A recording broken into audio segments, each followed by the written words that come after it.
I spent quite a lot of time writing a 25-page speech that I could give you. And as I looked at it, I said, would I want to hear this speech? So I tore it up.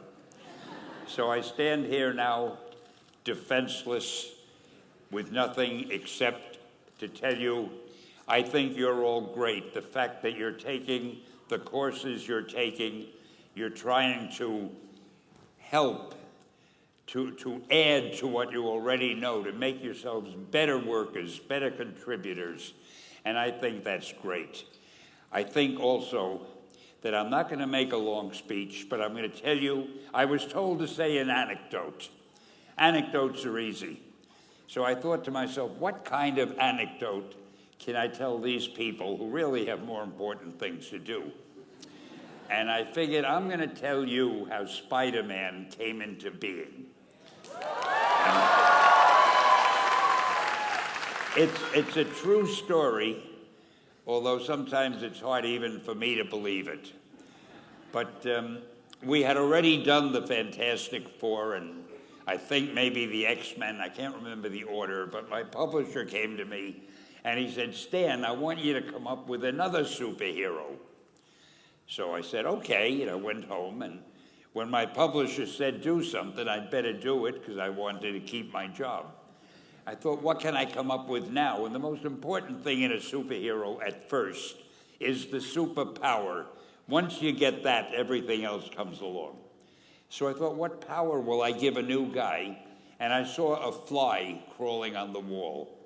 And I said, hey, if I could get a superhero that could stick to walls and crawl on them, man, that would be cool.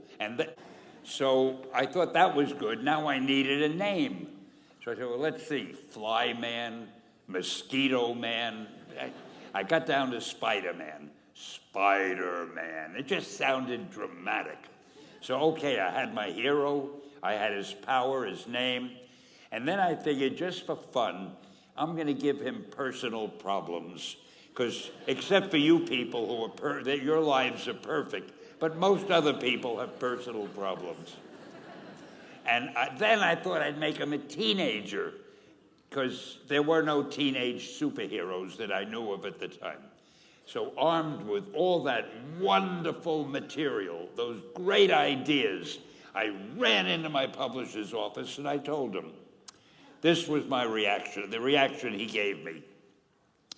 Stan, that is the worst idea I have ever heard. First of all, and he started to give me his, because he's a very logical man, very intellectual. First of all, people hate spiders, so you can't call a hero Spider-Man. You want him to be a teenager? Teenagers can only be sidekicks. And you want him to have personal problems? Stan, don't you know what a superhero is? They don't have personal problems. Well, I left the office disappointed, but obviously a much wiser man. And I couldn't get Spider-Man out of my system. So we were about to kill a magazine. I think it was called Amazing Fantasy. It wasn't selling well, and we were sending the last issue to press. When you do the last issue of a magazine, nobody cares what you put in it because the book is dying. Just to get it out of my system, I put Spider-Man in Amazing Fantasy, featured him on the cover, forgot about it. A month later, all the sales figures came in. My publisher came racing into my office. Stan, you remember that character we both loved so much, Spider-Man? He said, let's do him as a series. Now, why am I telling you this? Besides the fact that I have to kill a little time. If you have an idea that you genuinely think is good, don't let some idiot talk you out of it.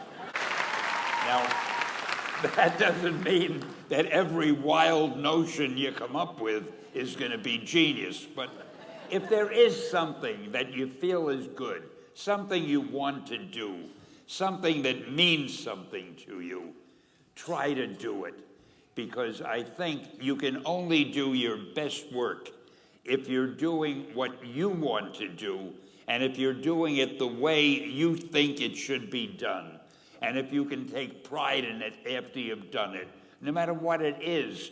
If you can look at it and say, I did that, and I think it's pretty damn good. That's a great feeling.